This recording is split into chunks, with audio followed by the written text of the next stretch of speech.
Hello guys, ഇത് വിഷുവിൻ്റെ തലേദിവസം ഒരു വൈകുന്നേരമാണേ. നിങ്ങളുടെ ഒരുക്കങ്ങളൊക്കെ എവിടെ വരെയായി? ഞാൻ അമ്മയും കൂടിയിട്ട് കണിവെള്ളരി പൊട്ടിക്കാൻ ഇറങ്ങിയതാണ് കേട്ടോ. അപ്പോൾ ഇപ്രാവശ്യം അമ്മ മുൻപേ പറഞ്ഞിട്ടുണ്ടായിരുന്നു വിഷുവിനുള്ള കണിവെള്ളരി പുറത്തുനിന്ന് വാങ്ങേണ്ടി വരില്ല, അമ്മയുടെ തൊടിയിൽ തന്നെ ഉണ്ടാവുമെന്ന്. കറക്റ്റായിട്ടാ വിഷുവിൻ്റെ തലേദിവസത്തേക്ക് കറക്റ്റ് മഞ്ഞ കളറിൽ ഞങ്ങൾക്ക് വെള്ളരി മൂത്ത് കിട്ടി. അപ്പോൾ വൈകിട്ടായപ്പോൾ ഞാൻ അമ്മയും കൂടിയിട്ട് അത് പൊട്ടിക്കാൻ പോയതാണ്.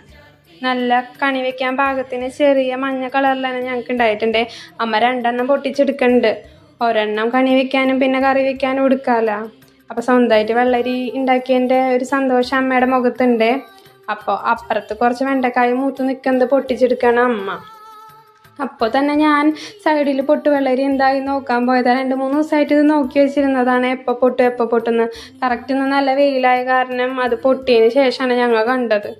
അപ്പം ഞാൻ വേഗം ഒരു പാത്രം എടുത്തിട്ട് വെള്ളരി അതിലേക്ക് മാറ്റി ഒരു ചെറിയ പീസ് അവിടെ ഇട്ടു. കാരണം കുറേ ഉറുമ്പുകൾ അത് കഴിക്കാൻ വന്നിരുന്നല്ലോ അവർക്ക് വേണ്ടിയിട്ട്.